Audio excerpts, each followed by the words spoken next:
I never liked that you potheads won. I got to tell you, I didn't like it. I like the good old day where you dopers at 420 went behind the barn and hid and came out giggling, hoping that nobody knew, because if they did, you were going to get attention. I like that. I don't love where the laws are at. I acknowledge that you won. I acknowledge that here we are. But back in that day, I had very good people I respected, adults, coaches, teachers, principals, doctors, and lawyers, who when somebody said something stupid when they were stoned, you would say, he's on drugs. You'd have parents driving down Burnside, showing their children, hey, see that person out there? They're there because they did drugs. They're a doper. And we would dismiss them. But now, because you dopers won, it was a fair fight, you won. But now we don't tease them.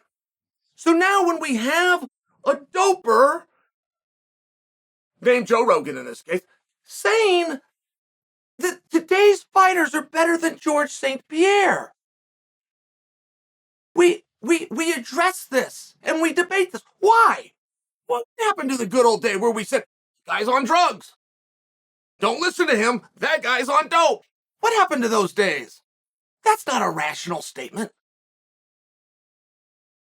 Joe Rogan is fantastic at his job, and when you talk a lot, you get some things wrong.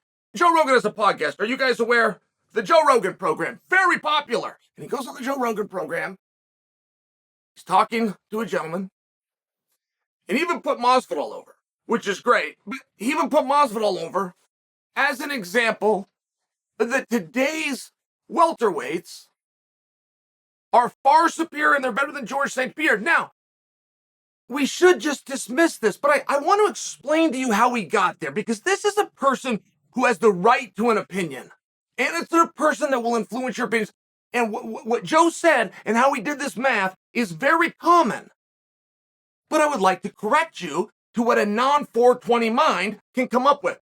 Joe got to that point by stating that the competition is harder now than it was then. And I hear many people doing that. What does the competition have to do with the guy? You might have an answer, but you see the problem with the thinking. That math doesn't equal anywhere in life. Does that math work? Where you're going to tell somebody about this guy? Well, go ahead. Tell them about this guy. It's what the topic is. No, instead you talked about these guys. And your commentary and rationale of these guys somehow equates to this guy. What? I say this for you because I know who the best fighter is, right? And I can't prove this. I don't need to be a dick about it. But I've been in there with them all. I know you're not supposed to tell practice room stories. But if it didn't go your way in the practice room, the rules are different. You can tell the story. George is the best. That's your answer. Ever. Now, if you're going to try to judge him by his competition, what kind of divisible are you putting in for the gap? I mean, what kind of divisible are you going to put in when George goes out there and dominates a wrestling champion like Josh Koscheck? Or knocks out a world champion like Matt Hughes? Or passes the guard of a jiu-jitsu ace like Nick Diaz? I mean, what kind of equation are you putting into the gap? These were 5-0. Very common in judging when you're going to the 5th round and the guy's pitching no-hitter, to give it to the other guy. It's extremely common.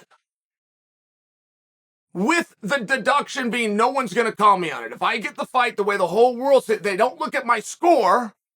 Why would this? If I got the fight right, we don't go to the next step of looking at the score. It's just a very common thing within the psychology of judges. And I offer that for you because if you go look up George's record and you see some 4-1s, I'm here to let you know it wasn't 4-1.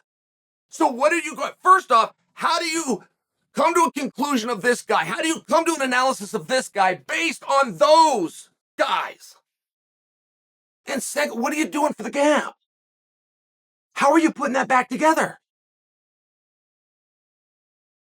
Which 170-pounder do you believe can take George St-Pierre down? Now answer it honestly. Answer it honestly. Who do you really think can take George down? What 170-pounder out there do you believe George cannot take down? I mean, let's just start with that. You cannot deduce one entity by drawing a conclusion to others. And if you do it, we should dismiss you. And we should tell the kids in the back seat, that guy is on drugs.